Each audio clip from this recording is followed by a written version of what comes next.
బీహార్ ఎన్నికలు దగ్గర పడుతున్న వేళ ఇండియా కూటమి మహాఘట్ బంధన్లో తీవ్ర గందరగోళం ఏర్పడింది. సీట్ల సర్దుబాటుపై చర్చలు కొలిక్కి రాకపోవడంతో కూటమిలోని పార్టీలు తమ దారి తాము చూసుకుంటున్నాయి.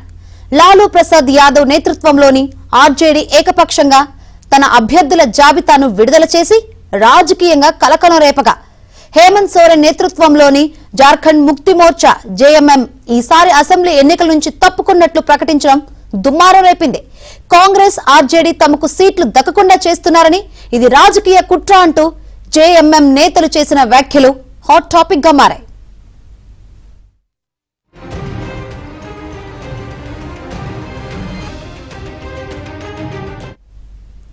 నిన్న ఉదయం ఆర్జేడీ ఏకంగా 143 అసెంబ్లీ స్థానాలకు తమ అభ్యర్థుల పేర్లను అధికారికంగా ప్రకటించింది. ఆర్జేడీ అగ్రనేత మాజీ ఉప ముఖ్యమంత్రి తేజస్వి యాదవ్ వైశాలి జిల్లాలోని రాఘోపూర్ నుంచి పోటీ చేయనున్నట్లు స్పష్టం చేసింది. రెండో దశ ఎన్నికలకు నామినేషన్ల గడువు నేటితో ముగియనుండగా ఆర్జేడీ ఈ జాబితాను విడుదల చేయటం కూటమిలోని లుకలుకలను బయటపెట్టినట్లయింది.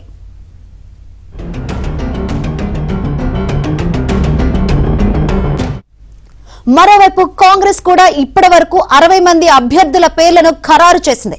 అయితే సీట్ల పంపకాలపై అధికారిక ప్రకటన స్పష్టత లేకపోవడంతో కాంగ్రెస్ ఆర్జేడీలు 5 నియోజకవర్గాల్లో ఒకదానితో ఒకటి పోటీ పడబోతున్నాయి. అలాగే కాంగ్రెస్ మరికొన్ని స్థానాల్లో వామపక్ష కూటమితోనూ పోటీ పడే అవకాశాలు కనిపిస్తున్నాయి. దాదాపు 12 స్థానాల్లో మహాఘట్ బంధన్కే చెందిన అభ్యర్థులు పరస్పరం పడనున్నారు.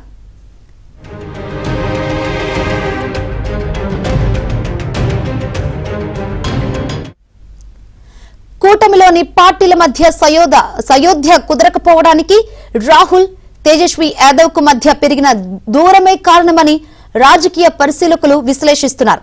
బీహార్ ఎన్నికలలో ఎన్డీఏకు గట్టి పోటీ ఇస్తుందనుకున్న మహాఘట్ బంధన్ కూటమిలో సీట్ల పంపకాల విషయంలో విభేదాలు తలెత్తడం తీవ్ర ప్రభావం చూపిస్తుందన్న ప్రచారం జరుగుతుంది.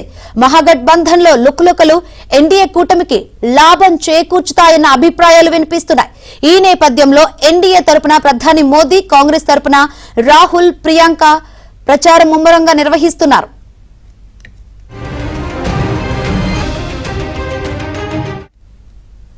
మహాఘట్ బంధన్ కూటమిలో అసలు ఏం జరుగుతుందేంటో తెలుసుకుందాం. మరిన్ని వివరాలు అందించేందుకు మా ఢిల్లీ బ్యూరో చీఫ్ కృష్ణ సిద్ధంగా ఉన్నారు. కృష్ణ, శంకరి, బీహార్ అసెంబ్లీ ఎన్నికలు దగ్గర పడుతున్న వేళ ఇండియా కూటమి మహాగఠబంధన్లో తీవ్రమైనటువంటి విభేదాలు చెలరేగాయి.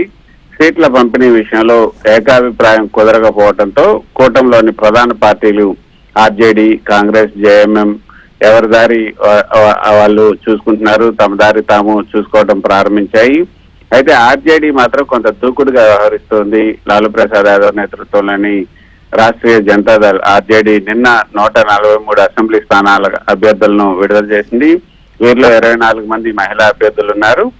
తేజస్వి యాదవ్ తిరిగి వైశాలి జిల్లాలో ఉన్నటువంటి రాఘోపూర్ నియోజకవర్గం నుంచి పోటీ చేస్తున్నారు.